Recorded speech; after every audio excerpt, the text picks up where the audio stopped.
Bumi Nusantara kita merupakan tempat yang unik, tempat yang penuh dengan misteri, legenda dan cerita-cerita dari peradaban lama. Cerita-cerita yang terus-menerus memberikan nafas bagi kehidupan masyarakat kita, menjadi sebuah tuntunan dalam kehidupan. Kearifan lokal dan penghormatan terhadap alam merupakan hal yang selalu dijadikan petua hidup.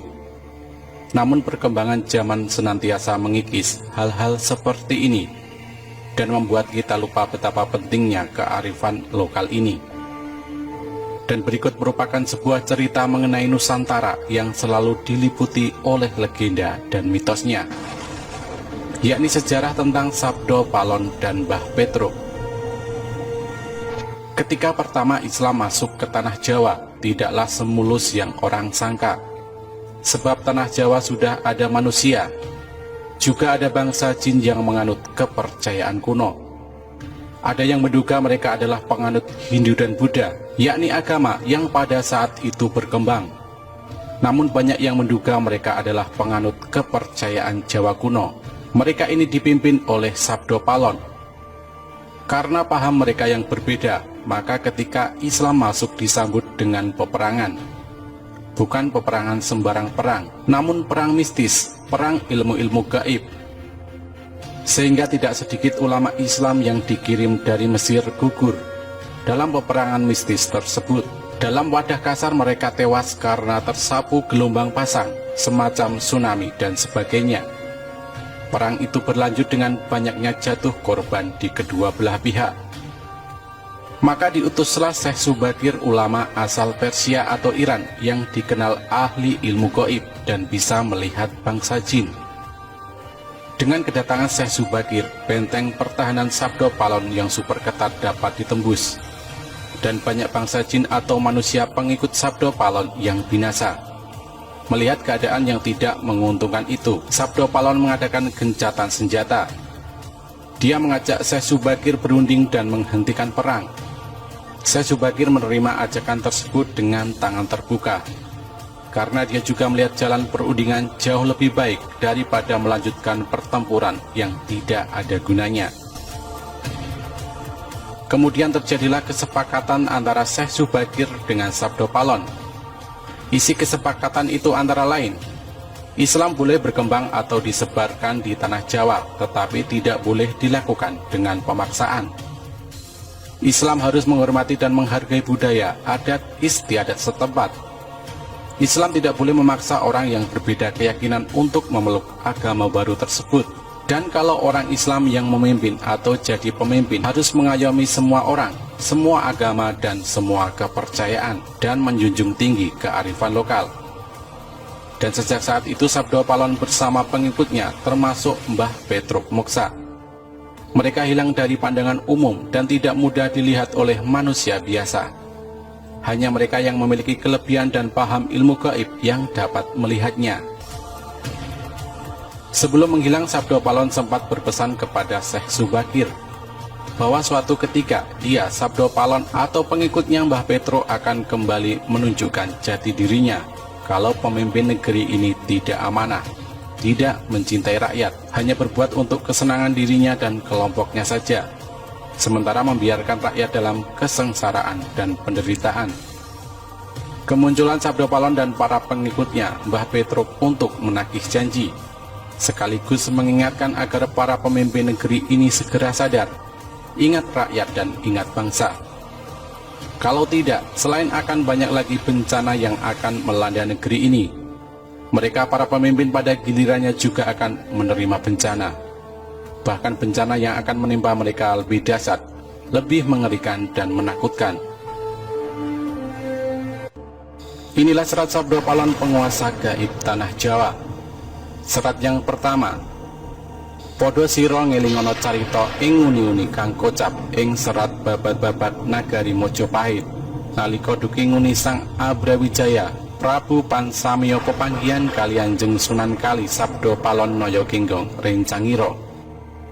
Ingatlah kalian semua akan cerita masa lalu yang tercantum di dalam babat sejarah babat negara Majapahit. Ketika itu Sang Prabu Brawijaya tengah bertemu dengan Kangjeng Sunan Kalijaga. ditemani oleh Sabdo Palon dan Noyo Ginggong. Serat yang kedua, Sang A Prabu Brawijaya Sabdaniro Arumanis nuntun dateng Punokawan Sabdo Palon. Paran karsi jeneng ingsun sapuniki wus ngerasuk agama Rasul. Hehta kakang manira meluwo agama suci, luweh becik iki agama kang mulya. Sang Prabu Brawijaya berucap dengan lemah lembut, mengharapkan kepada kedua Punokawan atau pengiring dekatnya, tapi Sabdo Palon tetap menolak. Diriku ini sekarang sudah memeluk agama Rasul, yaitu Islam. Wahai kalian kakang berdua, ikutlah memeluk agama suci, lebih baik karena ini agama yang mulia. Serat yang ketiga, Sabdo Palon matur sugal, yen kawula boten arsi ngrasuka agama Islam, wit kula puniki yekti ratuning Dahyang Jawi, momong marang anak putu sagung kang Paranata kang jumeneng ing tanah Jawi wis pinasti sayekti kula pisahan.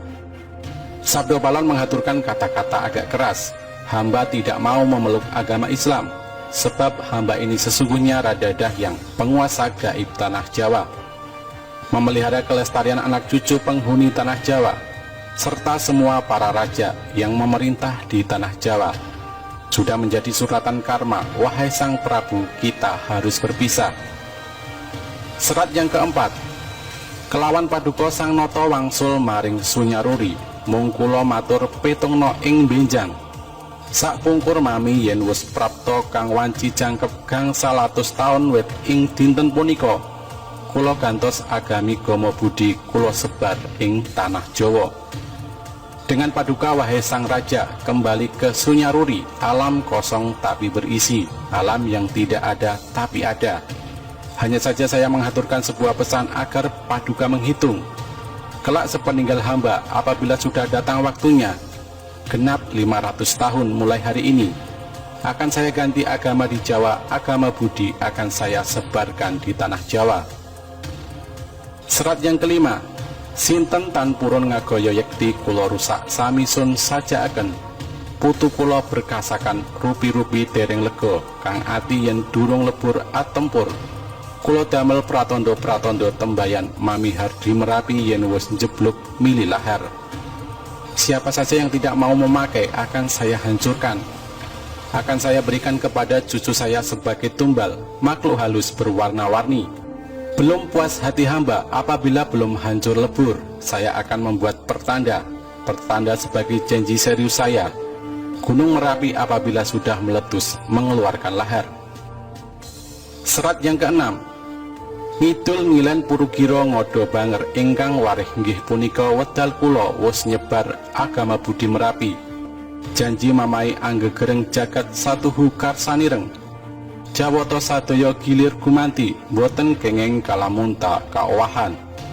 Ke arah selatan barat mengalirnya, berbau busuk air laharnya, itulah waktunya. Sudah mulai menyebarkan agama Budi. Merapi janji saya, menggelegar seluruh jagat, kehendak Tuhan, karena segalanya pasti akan berganti, tidak mungkin untuk dirubah lagi.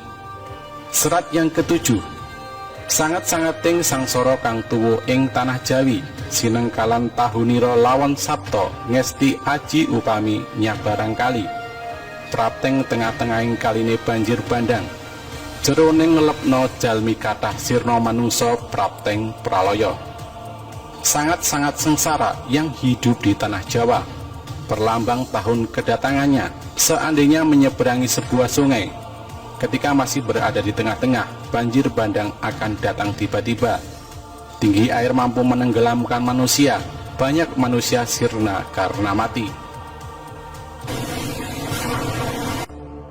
Sabdo Palon dan Noyo Ginggong adalah penuntun gaib yang mewujud.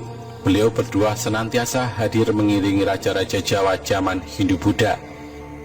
Beliau berdua pergi meninggalkan tanah Jawa semenjak keruntuhan Majapahit pada tahun 1400 Saka atau 1478 Masehi, terkenal dengan Surya Sangkala yang sangat populer di Jawa.